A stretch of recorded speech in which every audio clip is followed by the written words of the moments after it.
This week, we interview Nick Hiebert, owner of thenutrivore.com, and he's going to school us on some seed oil info and tell us what we're getting wrong.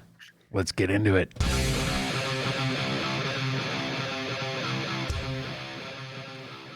Nick was saying, well, everything. That was easy. That was the end of interview. Everything's wrong. So, Nick, I love your background. It's a bunch of seed oils. It's funny because as we've gotten into this fitness and nutrition journey, and I'm much less, formally educated in it than Dewey here. I'm Josh, by the way, and that's Dewey. Or Dwayne. Dwayne. See on my Nice Twitter, to meet you. Yeah, and, the way seed oils have been demonized, it's kind of interesting. And I mean, up until Dewey literally mentioned your name and kind of told me your positions on some things. Before that day, I just was super anti seed oil. In fact, as a test, I'm gonna just open up a Google window and I'm gonna type R. Whoops, can't type. That's not how you spell R seed, and then it autofills to oil's bad for you. Yeah. So, and I'll just read this sentence here. It says, seed oils are proven to be some of the leading causes of heart disease, cancer, and other life-degrading conditions. This is in bold. Seed oils are absolutely bad for you. Seed oils are proven to be some of the leading causes. Okay, so the Google is not a fan of the seed oils. So why don't you tell us first, before we get into that whole, I don't even want to say debate, but conversation, how did you even get started in the, thinking about nutrition at all? Well, I took a little bit of human nutritional science in university back in 2010.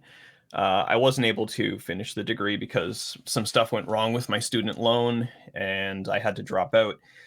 But since then, I've just kind of had a passing interest in nutrition. And it wasn't really until 2017 that I really got interested in nutrition again. And my particular nutrition journey, quote unquote, I guess you could call it, kind of started with low carb. I stumbled across the work of Gary Taubes, and I found his arguments to be pretty persuasive. So I started a low carb diet. And soon after that, a ketogenic diet. Truth be told, I felt like absolute garbage the entire time I was on that diet. Well, hey, let's even back up a sec before we get to that. How old of a gent are you now? I'm 33. 33, okay. Almost 34. And I can detect a hint of an accent there. Are you from Argentina? I'm from Winnipeg, Manitoba. Oh, you're close. Yeah, we're in Fargo. So. Oh, wow. Yeah, we're right. You're really close. Yep. So it's somehow even colder up there, but so you're from Canada, okay? 33 years old. So what was your upbringing like? Were you overweight as a kid? Did you? Oh yeah. Funny thing about that, I was overweight until I was about 21, and then with absolutely no real understanding of what I was doing, I was like, okay, I'm just gonna eat in a way that I intuit is healthy based on some vague intuitions that I had, and so I was like, I'm just gonna eat nothing but tofu and broccoli noodles. And it's just how did that work out? I ate that. Well, no, I didn't work out at the time, but I ate that for 2 years straight and lost 100 pounds, over 100 pounds. Oh, wow. Do you think it was just because of the calories? It was just naturally calorically restrictive. Eating in a deficit. I was eating a total wanker before that. So, well, what you just said you ate, it would be pretty easy to be in a deficit. Yeah, exactly. I was pretty much just mainlining volume. The weird thing is that I cooked everything at the time I cooked everything in canola oil, and I had at least one can of Pepsi every day, but I still maintained a deficit because I lost 100 pounds on that diet. Right. But yeah, I was overweight when I was younger. I'm not overweight now, or at least I don't think I'm overweight by any standard measure. And then what was when you were in your younger years, what was your exercise, or did you do any resistance training or any type of exercise? I didn't really actually start working out until I was 26. Okay. So before that, in high school and university, I pretty much just didn't work out at all. Sure. Okay, so that kind of gets people caught up. to how you got interested in this stuff at all. And so you try. Oh, see, it's funny that you say Gary Taubes, because that Good Calories, Bad Calories in 2011 was, I'm 50, but I was basically late 30s at the time, and I stumbled upon him, and I was always skinny, but then I just started to put on a few every couple of years, as everyone happens, and that was my gateway into even thinking about this. Your Matrix moment. Yeah, that was my Matrix moment. Was Gary Taubes and the Good Calories, Bad Calories book, but in contrast to you, I felt awesome. Like, I started dropping a pound a day when I went low carb, and I felt great. So what do you think, what were your, when you say you felt like crap, like when you were keto or low carb, what were you suffering from? What were your symptoms? Just like really low energy, and my brain just always felt like it was in a haze. Like, I just never felt totally present. Like, I felt really terrible. Like, I was starving all the time. Yeah, it was really not a good experience for me. And my exercise capacity at the time was absolute trash. I couldn't work out for more than about maybe 10, 15 minutes without feeling like I was going to faint. Now, when you were eating keto, were you eating to satiety? Were you like filling yourself up, or were you still trying to also maintain a deficit too? The funny thing is, I was eating to satiety, but the weird thing about it is that I must have been in a surplus, because the entire time I was on a ketogenic diet, I gained approximately 20 pounds. Wow. Because I was going to say, it sounds like maybe you were under eating, because all those symptoms sound kind of related to that. Yeah. Wow, interesting. I think I was actually overeating. Wow. Sure. But in the beginning with the ketogenic diet, and one thing that just absolutely chaps my ass is the perception around the ketogenic diet is that you can just eat whatever you want and whatever volume you want, and the pounds will melt off. Yeah. That's kind of the perception. Yeah. And I think that's what leads people down that road. I've talked to so many people who said, "Oh, I tried keto."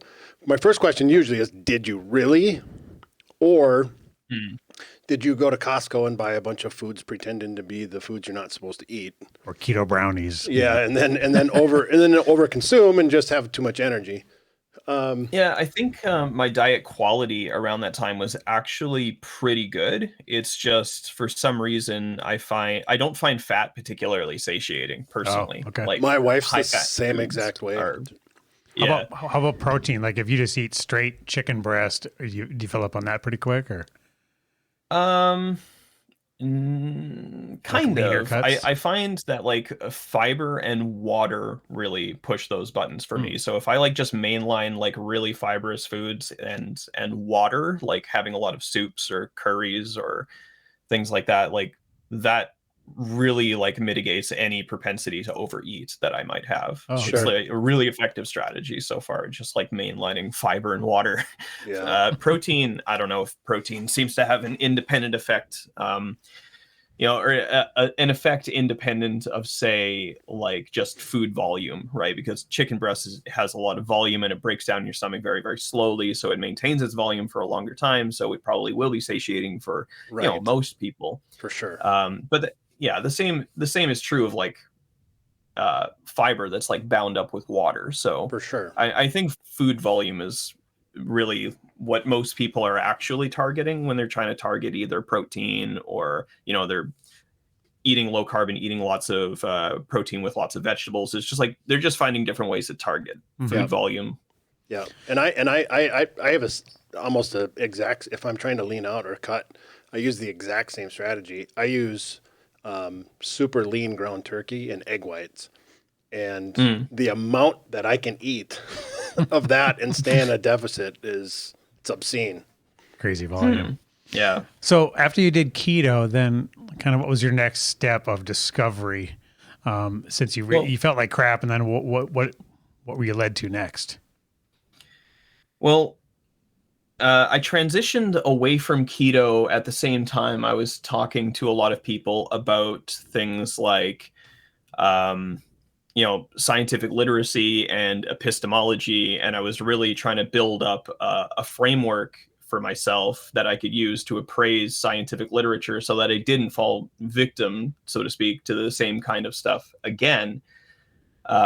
So at the time, I was just like, well, if it's all about calories, then I should just be eating in a way that actually reduces the amount of calories that I consume. And I just like kind of gravitated to a particular like high fiber diet, and started reading the literature and actually understanding it, not just reading it and coming away with my own silly interpretations with absolutely no consistent systematic epistemic framework Right. to work with. Like I was actually like reading it and beginning to figure out how to understand it with the guidance of a lot of really smart people in this domain. And I just started eating like in a healthier way. So Because I mean, the way I was eating on low carb or keto, I in retrospect probably wasn't healthy. I mean, it was mostly whole foods, but I wouldn't characterize it as particularly healthy. So let's get into that a little bit. And when you're trying to be discerning, when you get all this data coming at you, and that's really our problem too, as we go do these episodes and we talk about different subjects, we don't know, other than our own experience and just the anecdotal experience of that we see, it's hard to tell what sources are reputable, right? And it sounds like you've really done a deep dive as far as getting to the actual data and try to skip some of the middlemen. So how, can you give people out there advice, because obviously they're bombarded by commercials and, anytime there's a Social financial media. opportunity that people are going to jump on these, fads, whether it's Atkins, keto, vegan, anything that they can make money off of, they're going to do. So how do you just separate those, the wheat from the chaff, as they say? Well, in terms of advice, like I don't like to give personalized diet advice to anybody, really. I try to steer away from that. I don't have any credentials, and I don't really feel comfortable giving anybody personalized diet advice. But if I was to make, a general recommendation that I think applies in the most number of cases, I would say that if you have any particular specific personal diet goals, you should talk to your primary care physician, have them refer to you, or like talk to your primary care physician, have them refer you to a dietitian or somebody who works in the domain of dietetics, and have them work with you toward your goals, instead of just, trying out different meme diets on the internet like pairs of pants. Actually talk to a professional about what your goals are and how to best achieve them. Yeah. Yeah. That's, it's very, very confusing for But people everybody out there. eats, so Yeah. everyone's an expert. Yeah. Well, and the thing is, everybody's goals are usually, I'm sure 9 out of 10 times it's, I want to lose fat and I want to be more muscular. That's like everyone's overarching goal all the time. And yeah, I understand, like Dewey always say, everybody's like as unique as their fingerprints, right? Yeah, their metabolic profiles is as unique as their fingerprint. Yeah. You have to customize and basically make a custom thing for everybody. I mean, you have to personalize care to the individual, but I mean, you can also make broad recommendations too, because though everybody technically differs, people do fall into distributions, and Sure. you can target the most number of people with a single bit of advice. I mean, I don't think there's any real barrier to doing that credibly. Sure. So talk about your nutrient density is one thing that you mentioned a lot when I was looking at your blog, and it seemed like that was kind of one of your main priorities for when you're deciding what to eat, was the nutrient density and like scoring the foods, and also based on the availability and the cost and everything else, like scoring things. Is that, can you speak to that a little bit, the nutrient density piece? Oh, yeah. So back in 2019, I decided to like quit my job because I really didn't like the manager that I had. The manager was absolutely like toxic and pathological, constantly accusing me of like lying, even though I could verify to the dude that that there were witnesses who witnessed this, and this is what this person told me, and here's the verification, here's the messages and the private messages and the the text messages, here's the verification, I'm not lying. And he would just never believe me, even if he had evidence. So I like really didn't like this guy. So I was like, okay, enough is enough, I'm just going to quit my job.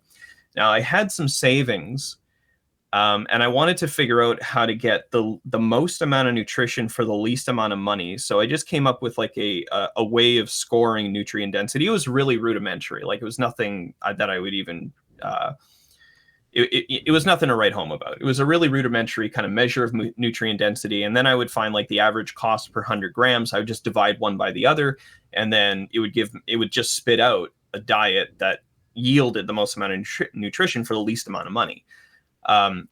And I was told that there's a community of people who kind of like love this stuff. It's like it's a subreddit called Eat Cheap and Healthy. Oh, so I was told like just post that on there. People would love it, and it got like 8,000 upvotes or something like that. Wow. Like it made a huge splash. But the thing is that people in the comments made tons of recommendations about what I could do to make the spreadsheet better. And basically the product that I sell today, the NutriDex. Yeah, I have that up on the screen right now. Yeah, it's basically just me integrating every single suggestion that people made, right? So like it's not really like my project so much as it was like a community project, and I was just the guy pushing all the buttons, right? I was just the guy implementing all of the suggestions. It's like a Reddit whiteboard. A lot of like and suggestions are still rolling in. Like I recently had a conversation with a dude who lives in the UK who knows how to do genetic programming. So like we ran a whole bunch of food characteristics through genetic programming in order to figure out how to do some of the scores. So what we do is we would align the food categories in a way that was congruent with, say, the dietary guidelines, for example. So we'd stratify all of the food categories in that way. And then all of the foods within that category, the genetic programming would find correlates and similarities in all of the data such that it would produce a calculation that if you plugged that into the spreadsheet, it would stratify all of the foods according to that stratification, which was really, really cool. So there's all sorts of stuff in that spreadsheet. Like the backstory for it is absolutely gigantic. Right.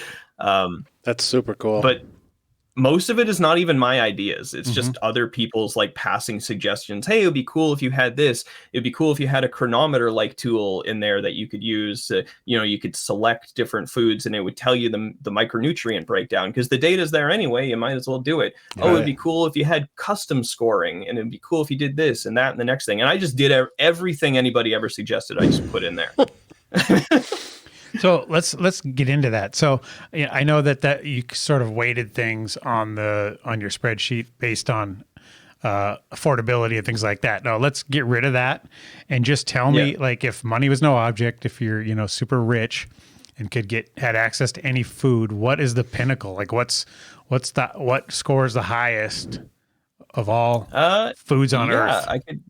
I could actually open that up and take a look because I'm just curious. The answer to that question, it's actually really interesting. So the answer to that question depends on how you are actually measuring the individual food. So I have a guess though. Can I guess before you say what it is? Yeah, sure, you can guess. Twinkies. Well, it's not Twinkies. I'm not sure Twinkies are on the sheet. They probably didn't make the threshold. I should probably put them on. I actually had a real guess. Okay, Dewey's got a real guess. Before you say it, Dewey's going to throw out his. Okay. What is it? Salmon. Ooh. Yeah. It's close to the top. So salmon is close to the top. The thing is, if you stratify by weight, like, so you're holding weight constant, so it's 100 grams. Oh, the thing that's actually at the top is yeast. Yeast is at the very top. Okay. But if you're stratifying per serving size, which is closer to how people interact with their food, organ meats are at the very top. Depending on some other stratifications, like per calorie, brewed drinks like coffee and tea are at the top, because if you're dividing the total nutrition by the number of calories, drinks with next to no calories in them are going to score pretty well. Makes sense. So it really depends on how you are actually measuring nutrient density. Yeah, I think serving size, grams? Just as a layman, serving size seems like the most applicable way to actually use that information. So you said it was salmon or organ meats was at the top of that. Yeah. And that's just because of the massive concentration of the nutrients contained in them. Yeah, so like it's organ meats, mollusks, fish, wild game, mammal meats, and egg products, poultry, and then breakfast cereals. They're all at the top. Okay. Whoa, Um, whoa, whoa. Breakfast cereal? Really? yeah, I wouldn't have guessed that. Wow. Just because breakfast they cereals cram are it full of incredibly nutrient nutrients? dense. Because they Yeah, do all the adding.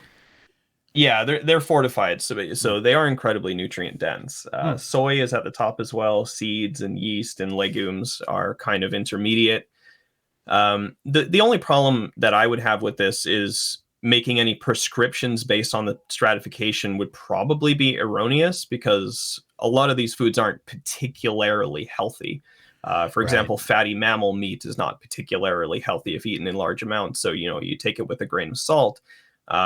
Whether, the extent to which its nutrient density dictates its health value is kind of like, So you uh, saying it doesn't correlate exactly all yeah, the. I don't think that the nutrient density of a food necessarily correlates with its health value. If anything, it just correlates with the protein content. Nutrient density tends to track protein. I did a whole bunch of sensitivity analyses of the data in the spreadsheet, and it really turned out that like nutrient density correlated very, very tightly with protein. Okay. That makes sense. That's why, it's so satiating, at least personally. For me, like, Mm, and you were talking about if you eat a chicken breast, you'd be hungry more satisfied for longer. Probably has to do with that. probably. And maybe that explains why, when I eat more carbs, I tend to get hungry quicker, even though I consumed a lot more calories. And there's all kinds of Well, psychological effects too, right? The triggerings, the cravings, things like that. How do there you was factor that into this? Well, I do actually have a satiety score that was also generated using genetic programming, but we used data by Holt et al., I think 1995. She actually did a huge stratification of satiety per food, and we used her data to come up with a satiety score. Now, it's just like kind of an exploratory thing. It doesn't really have a whole lot of validity, but um, just as like kind of like an intellectual interest, we kind of built this satiety score, and it doesn't really correlate with nutrient density either. Hmm. It seems to correlate with fiber and water and maybe fat and maybe carbohydrates, Hmm. but not a whole lot with like protein or nutrient density as independent variables. So take it with a grain of salt. Like, it's entirely exploratory and it's just kind of like an interesting intellectual exercise. Sure. I think I don't think we really satiety. have good satiety data I on think individual satiety is foods, a. to be honest. I always tell people I think satiety is an N of one. I really do. I think if Yeah, I if would there's agree with that. perceived satiety, then they're satiated. Yeah, I mean, that's true. And there is data to support that view. Yeah. sure. Yeah, because there's the whole, the psychological aspect of all this too. Like for me, like when if I get on the road and somebody hands me a Twizzlers, then it's like game over, man. Like give me that bag. Right. It's That's me in Yeah, breakfast cereal. I can right. eat a I whole have to, box and never get full. I can't moderate, and I just don't have that ability. So I don't know what psychologically is going on there and how the addictions or the cravings and all that plays into. But like that's a huge piece of this for me. That's why for me, it's sort of like being an alcoholic. You have to be, I have to abstain from certain things. Otherwise, I just go down that road and then just start overeating and gaining again. So let's get into this, the seed oil thing. So, like I said, sure. when I typed in to Google, our seed oils, and it just says bad for you, auto completes right to that. And that's been our whole messaging, that's been given to us by pretty much just about everybody. I the one question to just kick this off with I have is I've followed you on Twitter for a while now, and you talk about you do a lot of debunking of the myths around seed oil, using data, using facts, using science, which has me going down the same path. But for the listeners, what is probably the top 3 or 4 or 5 beliefs of why they're bad? Okay, so the primary mechanisms by which they are claimed to be bad are usually oxidation. So, like, they oxidize easily. So, people relate the oxidation of these uh, the polyunsaturated fats in the vegetable oils. People relate the ease of oxidability or oxidation, I guess I should say, of those fatty acids. They relate the ease of oxidation to disease outcomes because that's a really easy line for, like, mechanistic line for people to draw, right? Because almost every single disease state has to do with oxidative stress in some capacity or another, right? So they Sure. could always draw this parallel or this line connecting the dots, like, oh, the seed oils contain the polyunsaturated fats. The polyunsaturated fats oxidize easily. Oxidative stress is implicated in this disease process. Therefore, eating more vegetable oils leads to oxidative stress and the disease process. And it's like, I don't think that's a particularly sound inference, but that's And they're one mechanism saying basically that just because it people follows propose. it that it's A correlate. causing it. Yeah, so like, I just don't think it's a very valid inference to make. It's not. I don't think it's a sound inference to make either, because, like, just because just because you can make a biologically plausible mechanism and write it down on a piece of paper and have it make intuitive sense to you, doesn't mean that when you consume more vegetable oils, it actually leads to the disease process. Now, this is a huge part of the communication of the so-called science around vegetable oils and health. Now, the research that is typically cited is science. However, it's being used to make wild extrapolations that are completely inappropriate. But to answer your question, like, the top three mechanisms by which people propose vegetable oils cause disease are usually, like, inflammation, oxidation, and evolution, right? So we didn't evolve to eat vegetable oils, so therefore there's an evolutionary mismatch, therefore they're bad for us. Sure. Because it didn't exist, You know, 2,000 years ago, basically. yeah. So, and the inflammation thing, it's like, oh, well, that's kind of tied to the oxidative stress thing, because it's like these things oxidize, and when they oxidize, it creates a lot of, like, cascades in the body that are going to lead to inflammation, and those are the primary mechanisms that you can kind of tie into, like, every other disease process that people like to talk about, whether or not it's, like, I don't know, type 2 diabetes or cognitive decline or energy intake or cancer or heart disease. One of those three is bound to come up in the conversation, generally speaking. So The problem, yeah, oh yeah, go I was on. going to say, No so problem. then, what do you think is actually responsible for what seed oils are getting blamed for? Well, it depends on the end point, right? So, like, if you're talking about heart disease, there are many risk factors for heart disease that are even independent of, uh, you know, different fatty acid subtypes. Of course, saturated fat increases LDL, and LDL will increase your cardiovascular disease risk. Like, that's pretty much uh, incontrovertible at this point. But um, So basically, let's like put two different meals against each other, right? Like last night I yeah, had some steak tips cooked in butter and water, right? To drink. So, and with a lot of salt on them. So that was kind of I'm violating a lot of what my grandpa was told to never do, right? Don't use real butter, use margarine instead.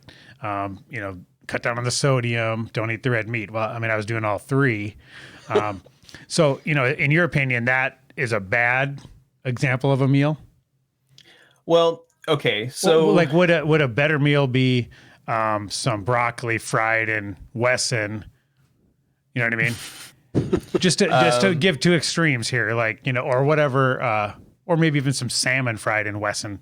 Would that be better yeah, I than mean, the red so meat fried in butter with salt on so it? if you had a chunk of red meat fried in butter versus a bowl of or like a plate of broccoli and salmon fried in, non-hydrogenated margarine, for example, if you scaled that up on a population level and you had people just eating either of these two things, so you have possible world A, where people are eating the steak fried in butter, and everybody's eating it to the same degree, otherwise known in as the good place. Yeah, and then you have possible world B, where everybody is eating like the broccoli and salmon fried in margarine. And if you're gonna ask me, would cardiovascular disease rates be higher or lower, all else equal, in either world? I would say that they would probably be higher in world B, or they would probably be higher in world A and lower in world B. That would be my intuition based on the data. So, do you think? Okay, no, let's refine this a little bit. Let's say I had those same steak tips, fatty red meat, just cooked in vegetable oil versus instead of butter. You're saying that's an improvement? Yeah, at a population level, if you scale, I can't speak to whether or not it would be an improvement to you personally. I could make an inductive we're just talking inference that it probably here. would be. But if you scaled it up on a population level, I would say that that would be an improvement. And there is data on that specific substitution, actually, on a population level. It's interesting. Yeah, it is funny because, a, well, like my grandpa, I always use this example. My grandpa had a heart attack back in the 80s. And, his doctor was on him, get rid of that butter, switch to this margarine, cut down on the sodium, do all that stuff. And, that advice is kind of flipped now.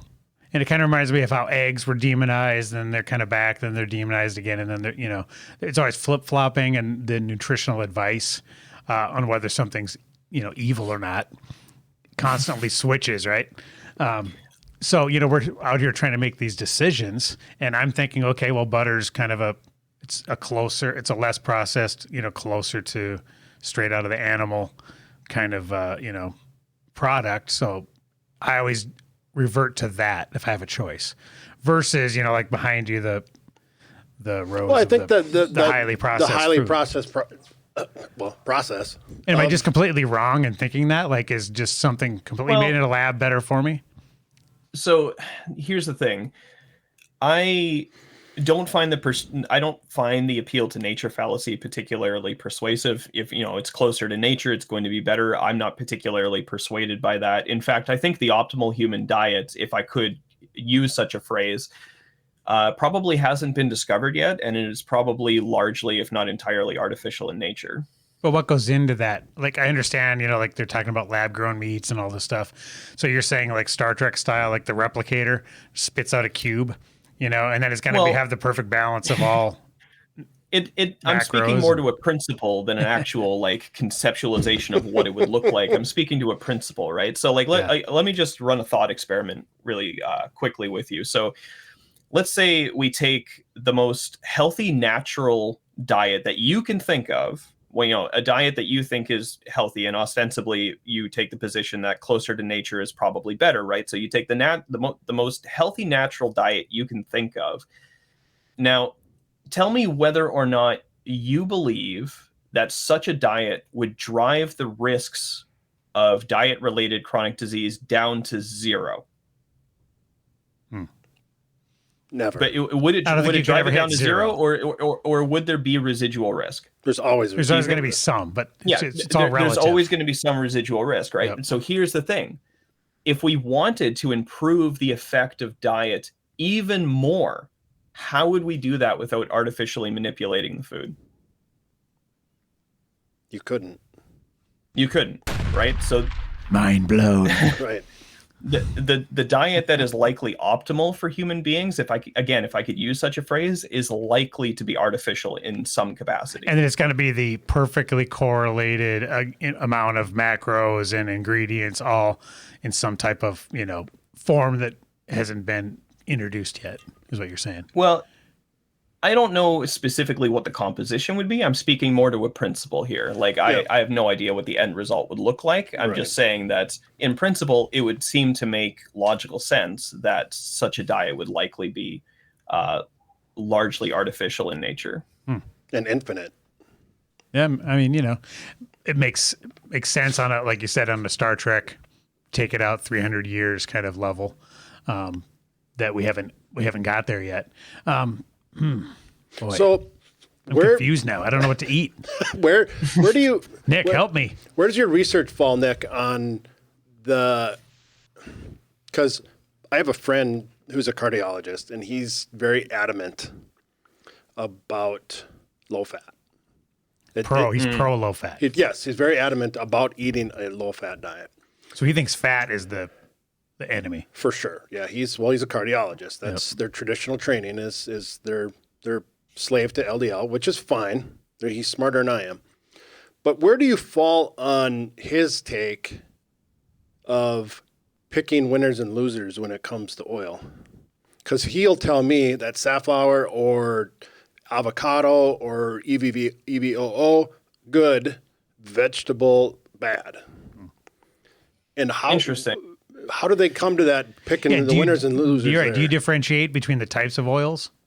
No, because I don't think that the type of oil is doing the heavy lifting in terms of disease risk. I think it's largely driven through the fatty acid composition. So I just lump them all into the same category if they have a high unsaturated to saturated ratio.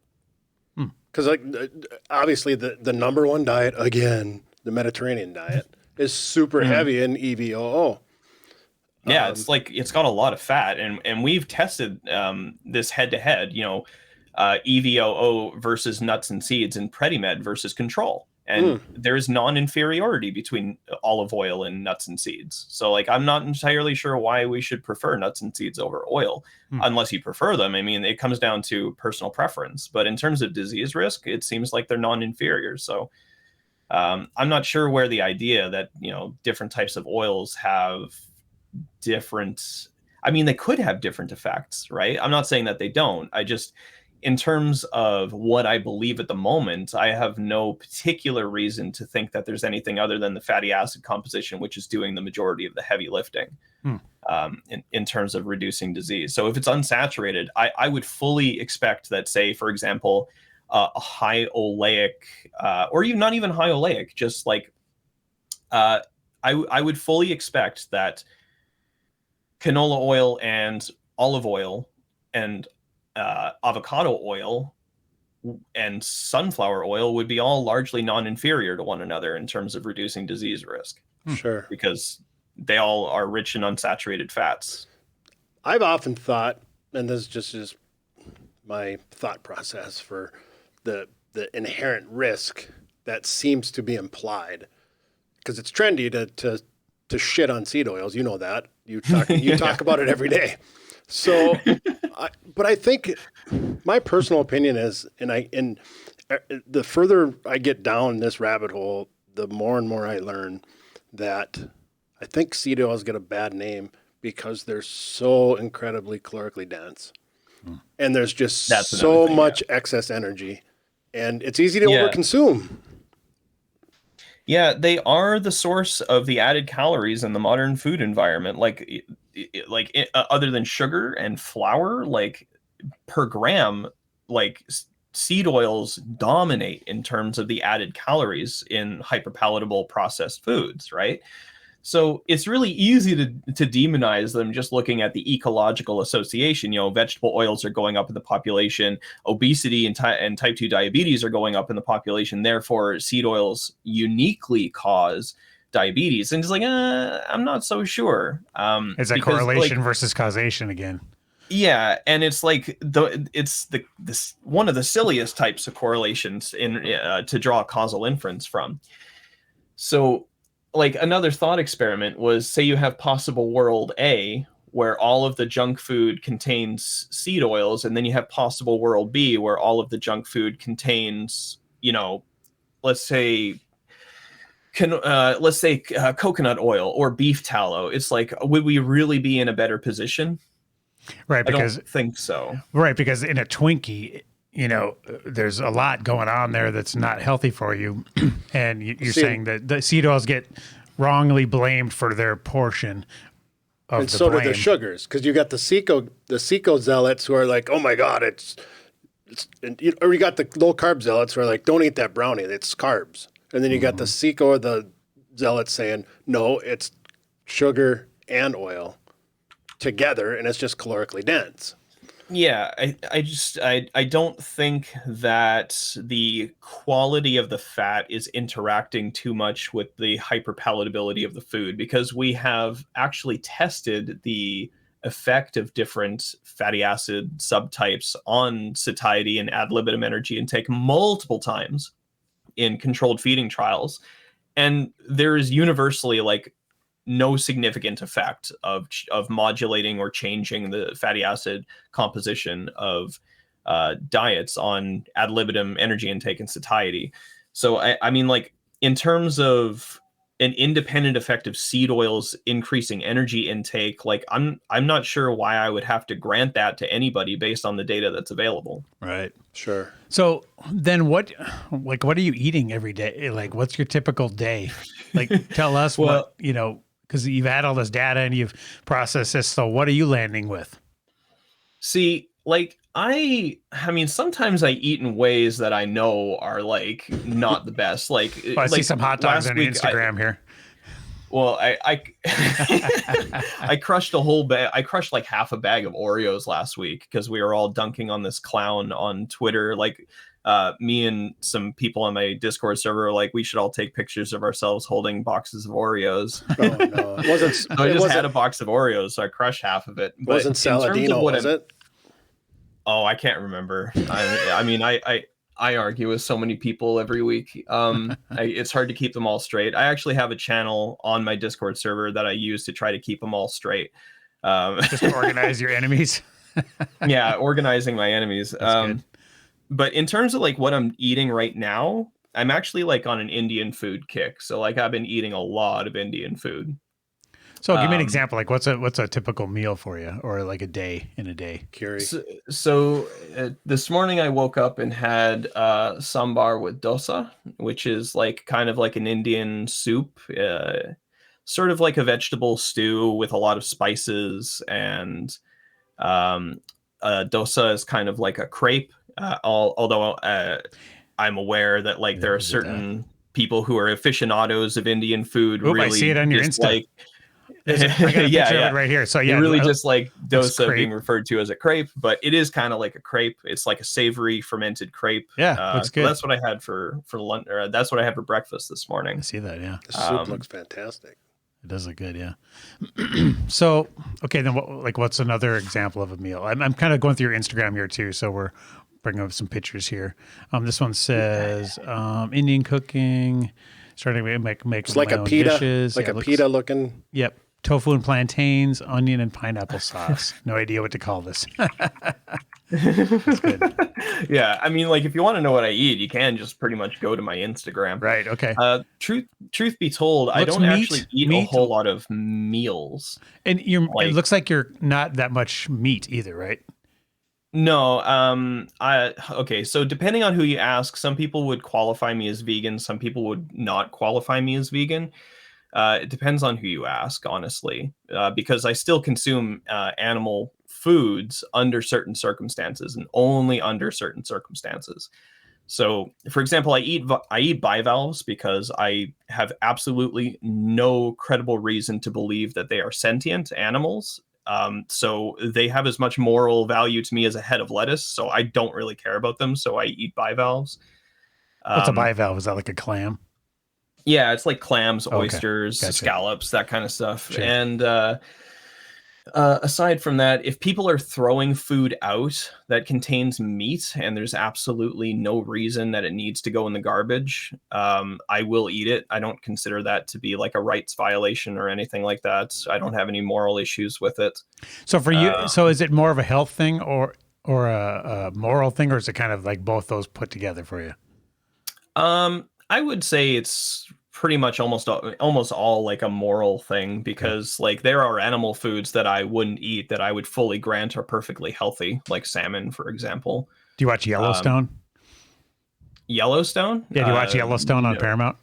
Well, there is funny because No. there was a quote from, and this is one of the arguments I've had with other, vegans was, that there's basically no way to avoid the killing of multiple kinds of animals in the production of your food. So, how do you reconcile that, if the combine's going through the field and it's chopping up the Mice and snakes and the mice and the rabbits and everything. Oh, It's just a well, I matter of mean, like which, yeah. what level it Some happens at. people. Or is it Sorry, because go it's on. not intentional that doesn't count, or how do you reconcile that? Oh no, like, well, I mean, like saying that the moral culpability of an action hinges on whether or not it was intended. I mean, like the reductio ad absurdum for that would be like, oh, like the janitor in the doomsday room slipped and accidentally hit the button and blew up the world. So, like, would that be okay just because he didn't intend to do it? It's like, of course not. Or I ran you over because I was Um, drunk and driving, and right. I didn't mean so to, but the Yeah, exactly. So the way I deal with this, or the way I think it should be dealt with, is that if the claim is that cropland actually results in more rights violations or more death than wildland, if that's the claim, then it needs to be substantiated with empirical evidence, and it's an empirical claim. And until I'm given that evidence, I have no reason to grant my interlocutor well, how that about cropland cropland. versus ranch land? I mean, they're both for the production of food. One has like 100 cows on it, and it's so many acres or whatever. So you're going to kill 100 cows in the production of, my steak. Well, there's more on that wildland. If it wasn't cropland, that's a different that's a different article. Like that's a different proposition, right? So the empirical claim would be that cropland results in more deaths or more rights violations in total than wildland or pasture land, right? Because there's more than just cows on pasture land. There's ground nesting birds. There's And animals just like there are in and my cropland. argument is actually, I think less sentient beings get killed intentionally in, ranching, because they're not, spraying. Well, and I'm they're not concerned with intentions here. I'm not concerned with intentions. I'm just trying to address the exact empirical claim that Sure. people tend to make here. The exact empirical claim is that cropland results in more deaths or more rights violations than wildland, and until I have empirical data divulging that is the case, I have no reason to grant them that it's the case. So I don't Well, I would see agree with how. that. I don't think it's. Also, to summarize, prove it. Well, yeah. To summarize, if the claim is an empirical claim, the burden of proof is on the person making it. Like, I have no reason to. I'm agnostic about the value or the culpability of one type of land over the other right now, just because I haven't seen any empirical data quantifying the deaths and rights violations on either type of land. So But the since we're- empirical claim, but I also- just don't even think the empirical claim goes through. But also, we're not. I'm just, obviously not as intelligent to play lawyer in this stuff. But we're talking about, okay, you have to get your food from somewhere, right? So you can't really choose between wild land and one of the or either crop or ranch land. It's either it's got to be the ranch land or cropland, right? That's the two choices if we want to eat. So, yeah. Okay. So I'm just using like ranch land and wild land interchangeably. I'm meaning the same thing when I say. Oh, okay. them, So you're when I talking say about either of like those two things. a pasture with 100 cows on it, and I harvest those cows yearly versus, the same amount of acres that make soybeans or whatever. So given, those two 100 acres, let's say, we know 100 cows are going to die because they're going to get harvested. I mean, I would make the case that way more than 100 critters are going to die in the pasture, and you're just saying that that's not true. No, you're saying there's no it's proof. not that it's not that I'm saying it's not true. I'm just saying that if you're making the claim that more animals are going to die on the cropland, that needs to be substantiated. There are more animals on the pasture land than just the cows, And right? they do spray So unless pasture you, land. it's just an empirical claim. It needs to be backed up with empirical evidence. Right. But it seems like you're making a choice based on something. You've chosen to not. Usually feelings. Well, right. You've chosen to not eat, to not focus on the meat consumption because of that claim. So you kind of have picked one. Mm-hmm. And so what's that based on then? Since we don't have proof either way. Yeah, I've picked one over the other because I think one is morally reprehensible. But at the same time, I have no reason to believe that in terms of the amount of death I'm contributing to or the amount of death that's occurring on that land is any more or any greater than if the circumstances were different and it was pasture land. Like I haven't seen any data that would divulge that that is the case. So do you think if that were presented, and I don't know if anybody's studying this, It would be impossible to quantify. well, I don't know. I'm sure You'd they have to have somebody sitting out the end of the combine. There have counting been mice and- there have been attempts to quantify it. I believe there were a few studies that use tracking technology to actually track the movements of animals on the ground inside of a crop. And as it turns out, like when they hear the big loud combine coming by, they just move. yeah, they get but the F out of there. Yeah, they get out of there. But the thing is that when the entire cropland is actually has been clear cut, there is no place for them to hide anymore, and they're displaced onto wild land or pasture land or whatever, and then they're just eaten by predators, right? So it's not clear to me whether or not if you just remove the cropland and put pasture land, that the animals that are existing in that ecosystem would actually be better off. In fact, it could probably be better to have the crops, because then they have at least some kind of protection for a larger period of time. and food. Well, it sounds like we solved that. And food. We definitely settled that, so we're good. But it's interesting to hear people's perspectives on these issues, though. So tell us about your product here. So I'm on I got your Nutridex pulled up. So that kind of the main thing that you're. So what do you do now? Is this kind of what you do for a living now, or do you actually like? Did you have to get another boss? I still sell a few of those things a week. Most of my income comes from doing side projects and from my patrons and random donations that I get from people who are like, I like the fact that you said this, and then they just send me money on PayPal. On Patreon like, and stuff? okay. Yeah, I see. I got your Patreon pulled up here too. Yeah. Cool. Yeah, that's where most of my income has been coming from. I actually recently got an offer to do a master's program at the University of Manitoba, provided that I can get my bachelor's finished. So maybe I'll pursue that. I'm not decided on that yet. Yeah, I saw that you tweeted that today, wasn't it? Or yesterday? Yeah, I think it was yesterday I tweeted that. I still don't know what I'm going to do, honestly. I see you have a podcast called the Nutrivore Podcast also. Yeah. We're just kind of going through your stuff here real quick so people can see what's okay, maybe cooking. I should open my website so I can track. Oh, no, that's right. And then the Nutridex is available for $19.99. So that's the spreadsheet that has all the scores, and it kind of goes through the story of how that was created, which you've gone into here as well. Yeah. And then you spend about 90% of your time just arguing with people, it sounds like. Actually, like, it's not a huge amount of time. Like maybe once every like 20 minutes, I'll like tweet back to somebody. But like usually, especially when my kid's here, I'm usually just hanging out with my kid. And then when she goes to bed, I'm working on projects for my Patreon or for my blog, or I'm currently writing a paper that's been occupying a bit of my time. But yeah, the Twitter arguments don't. The Twitter arguments don't actually, they're not really super intrusive into my life. They're just kind of like something that I do on the side. Yeah. And it's not hard you don't have to go looking far if you're looking for a fight. Yeah, people get get very, I mean, I've considered this conversation very civil, but people do get super worked up about this stuff. You know, yeah, it's actually kind of funny the extent to which people get really heated about these kinds of discussions, especially like people like Tucker Goodrich, for example. I've seen him throw multiple hissy fits on Twitter over very simple questions, and it's like, dude, why are you getting so mad? Why you got to be mad? Right? And you know what?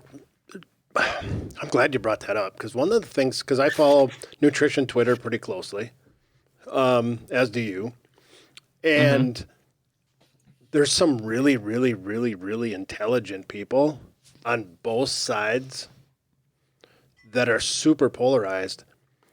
But it seems when that emotion takes over and the anger clouds all of their intellect, and they just turn into just raging idiot. And you know who I think might be the worst is Lane Norton. He can get pretty heated. I think a lot of it is theatrics on his part, though. He really just whipping up the crowd. He gets a big kick out of razzing people. Sure. I mean, he's such a smart guy, but then he just loses his shit. And yeah. He gets so wound up. Now, I try to keep myself, I try to refrain from letting conversations devolve into histrionics like really early on. Like I always give people a fair shake, but Mhm. like after somebody's been exposed as a sophist, if I take the piss out of them afterward, a lot of people are like, "Oh, you're just a troll." It's like, "No, I'm just shaming this guy for not Right. acknowledging the fact that he's wrong." Like Right. For Right. the non-Canadians in the room, what's a sophist? oh, a sophist is just somebody who relies on arguments that are possibly persuasive on the face of it, but break down under, a modicum of scrutiny. Gotcha. Sure. People who are like, oh, the seed oils are going up and type 2 diabetes is going up. It's like on the face of it, yeah, that's actually true. But then when you dig into the implications of their causal inference, it just breaks down. Does and it cause the it? people, Yeah. yeah, the people making those types of arguments, yeah, they're It's like sophists. it's like saying every person who got in a car accident was wearing shoes. Therefore, Yeah, exactly. I got to take my shoes off. I'm gonna die. right. So Yep. yeah, we didn't actually talk too much about seed oils yet, in particular. Well, Yeah, that's perfect segue. You just read my mind. So, I actually have your article here So- about kind of taking the takedown. It's called A Comprehensive Rebuttal to Seed Yes. Oil Sophistry. There's the word again. so yeah, let's summarize that, I guess. What? So, what's the data in layman's terms? What's the data supporting the there's no inherent risk to moderation with seed oil? See, I don't think the claim that there's no risk could be persuasively made. It's just if you're making a claim that risk exists, it has to be backed up with evidence. And oftentimes, the people making claims that the risk exists to begin with aren't able to substantiate that claim credibly. Now, there are instances where risk is not significantly affected by vegetable oils, and then there are situations where risk is actually attenuated by vegetable oils. There's only one instance that I'm genuinely aware of where seed oils in particular could potentially increase the risk of something, not quite independently. Is that if you Because it just doesn't guzzle actually have them? to do Just straight up do shots of seed oils, or the actual endpoint doesn't have anything to do with anything that's unique to seed oils. It's there was one trial, the LA Veterans Administration Hospital trial. The dose of seed oils that they got in that trial was like it was close to between 60 and 90 grams a day, right? Mhm. It's a massive dose Right. by conventional standards, by any standards. That's a massive dose. Now, there was an exploratory analysis of that data done that revealed that there was a dose response in the number of gallstones that people were getting consuming vegetable oils. Now, the thing is that it doesn't actually have anything to do with the vegetable oils themselves. It's not the vegetable oil as a product, because it was actually the mediator there is phytosterol. It's not linoleic acid. It's not polyunsaturated fat. It's just the phytosterol content, right? It's the particular seed oils that they were using at the doses they were investigating had way too much phytosterol. which someone wouldn't realistically intake that much. Yeah, per day it's anyways. really not something that can be extrapolated to a real world scenario where the upper bounds for intake are not even approaching half of that, right? So how was it And- studied then? Was it intent? I mean, measured quantities and intent. Yeah. Oh, yeah. Like, so the LA Veterans Administration Hospital study was a study where they took two groups of veterans in a hospital. So it was an inpatient trial, meaning that these people were in a Tightly hospital and being regulated, yeah. fed food, right? Mhm. So like a really high internal validity study. And it was basically vegetable oils versus animal fat. Basically a one-to-one substitution, and everything else about the diet was largely the same. They went above and beyond to match these two diets. They even they commissioned industry to make foods, like particularly dairy products, that had the vegetable oil substituted for the animal fats in the dairy products. So they had seed wow. oil ice cream, right? Wow. So like they went above and beyond to make sure that everything was matched and that the subjects were blinded to which group that they were in. Really, really high internal validity study. Yeah. So they found, of course, I mean, they found that there was a statistically significant reduction in total mortality, in cardiovascular disease mortality, in skin cancer incidents. Like there were a bunch of endpoints that they measured. But the only thing that actually increased in risk was gallstones. And it was non-significant compared to control lower than about 50% adherence. So among the higher adherers, there was a dose response curve.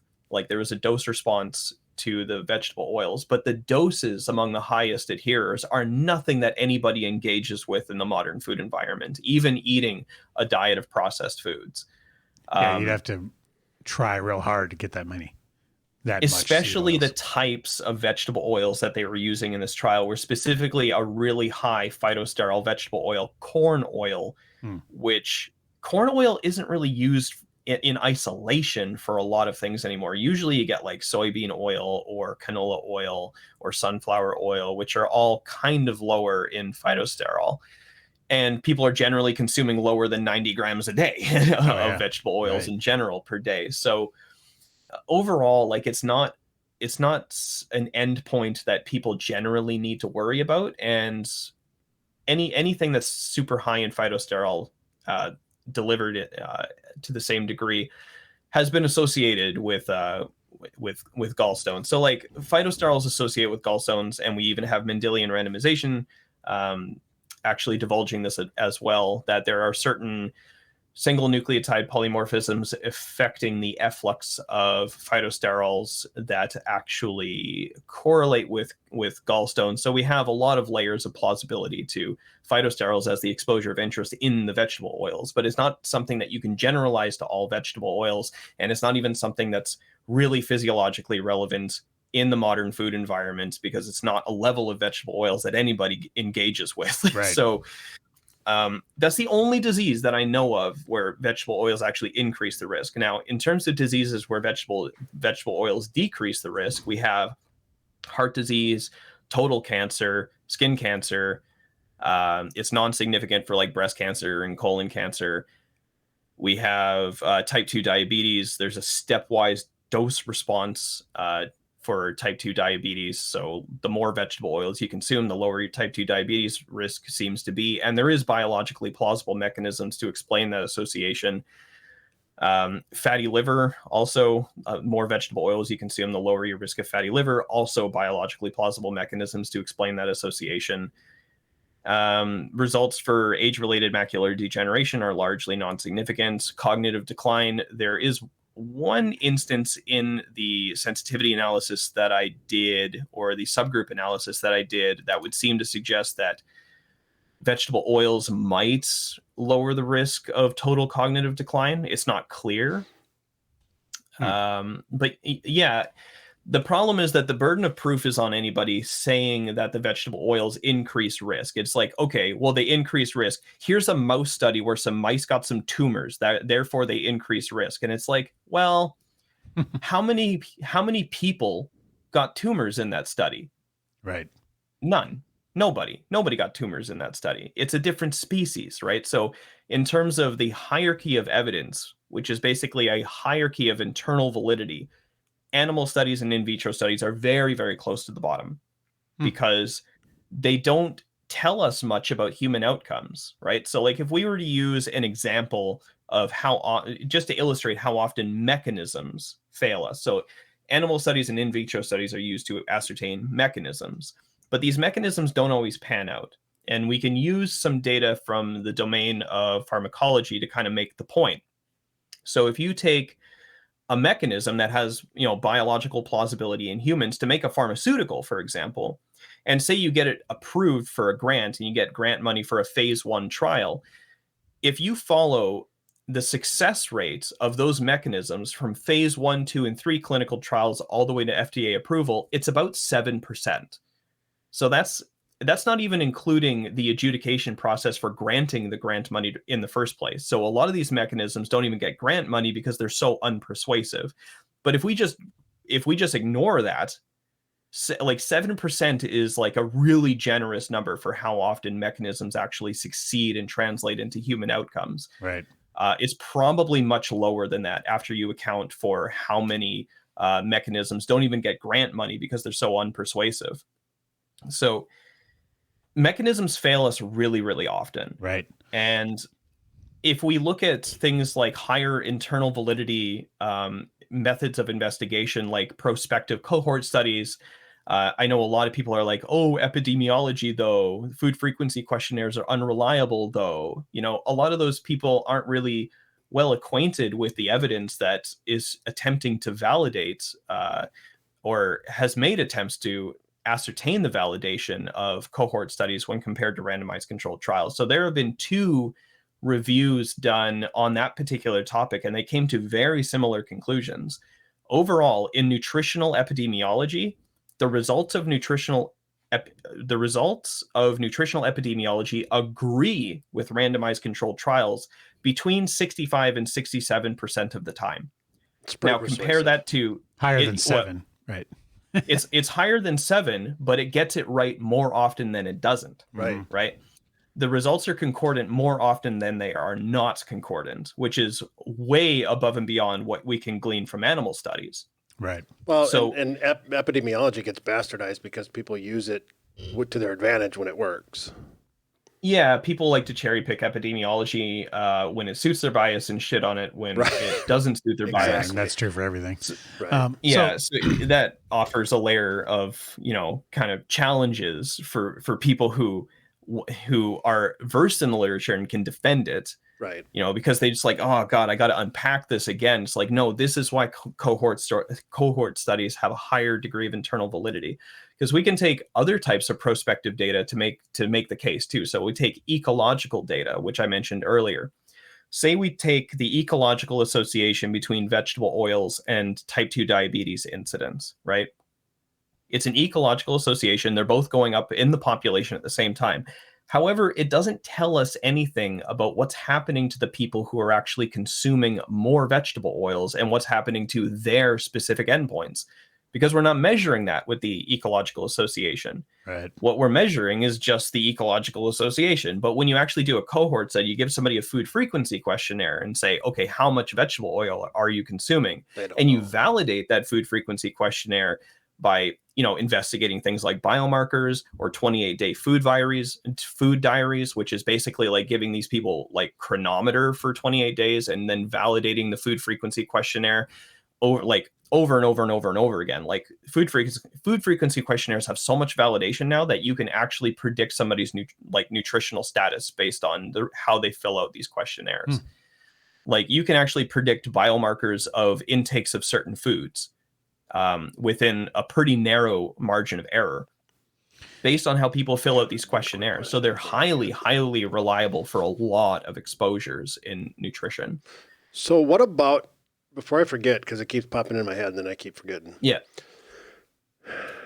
There's about 36 of my close buddies that I've known my entire life that right now are feeling vindicated.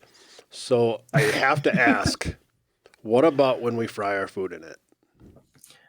Yeah, you see, this is interesting because there are a lot of speculations about mechanisms, but it actually has been investigated directly, or it's been investigated via cohort studies, like I was saying before, and some case control studies. But I'm not going to count the case control studies here because they're case control studies. Like I'm not terribly interested in the case control studies. So in terms of cohort studies, when you isolate exposure to vegetable oils that have specifically been heated. So is the claim that makes them more dangerous somehow? Yeah. The claim is basically that it makes them less healthy. But the thing is that in that data, the inverse association with disease, so basically the benefits for these disease outcomes, seem to survive these oils being heated. So I'm not terribly persuaded that heating like affects the health value in a massive way. At least heating the way people typically heat their vegetable oils in the population. With things like fried food, it's incredibly difficult to parse out because fried food tends to be So hyperpalatable regardless of what it is. calorically dense.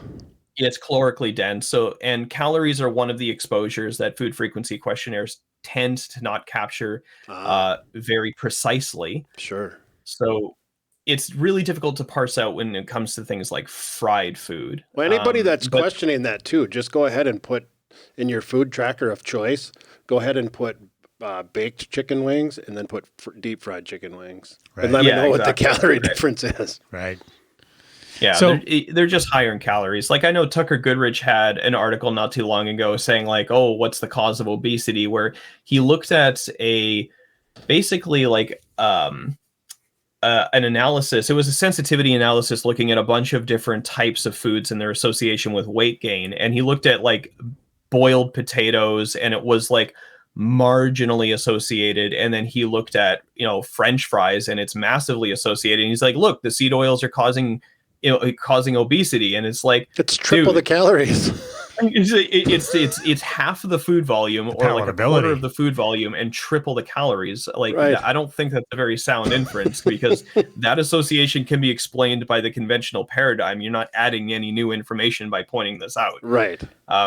Right. Plus the hyperpalatability. I mean, give me a boiled potato and I'll barely get through one, but cut that Yeah. potato into fries and salt it, and I'll eat as many as I can possibly stuff in. Yeah. In fact, for a period of time there, about a month ago, I was going through a phase where my breakfast in the morning was just like a plate of fries. Right? Yeah, I mean they're super good. There's no Yeah, denying they're it. delicious. So we got to wrap up here. We're kind of running up against time here. So Yeah, no problem. to kind of summarize your attitude towards the seed oils in general. So obviously, is it more of a you're just not afraid of them, but you're not saying you need to make sure to get them into your diet as a healthy part of your diet? Is it more of just they don't need to be demonized, and if you are eating them as part of a normal amount, that's perfectly fine. You shouldn't be scared. Okay, I mean, like I can answer this question by just referring to the conclusion of my article, wherein I state, in conclusion, vegetable oils appear to be a health-promoting addition to the diet and seem to offer a range of health benefits and little to no apparent health risks to the general population. However, one should exercise caution when navigating the current food environment, as vegetable oils are included in many foods that are not particularly health-promoting. If one chooses to consume vegetable oils, it would probably be wise to integrate them into a healthy eating pattern in ways that do not promote the overconsumption of calories. Some possible healthy ways to include vegetable oils in the diet could be in the form of salad dressings or as cooking oils for sautéed vegetables. Perfect. I like it. Yeah. All right. Well, we're going to wrap it up there, guys. So, what's the best place for people to reach out to you if they want to attack you or praise you or send you money? I would suggest my Twitter is where I'm most active on social media. But if somebody would prefer, if people would prefer, they can actually catch me on Discord as well. I'm usually on Discord, and there's a link to my Discord server on my Twitter account. So if you prefer to engage with me there, that's fine. I'm also on Instagram. And that's pretty much it. I have a podcast, I have a website you can go to. Yeah, and I'll put all those links too in the show notes for everybody so they can check it out. The-nutrivore.com. Yep. So Awesome. That's pretty much where people can find me. Well, next time I come up to Winnipeg to go visit the museum, I'll look you up. We can go have some fries together. That'd be awesome. Go watch the Wild beat the Jets. We'll eat some seed oils together. There That's you right. go. In fry form, please. Seed right, oil everybody. shots. Well, that was Nick Hiebert joining us for an awesomely informative interview. So make sure you check him out on all his information. I'll have all that posted. And, we will, I'm just going to wrap it up there. So we'll see you next week.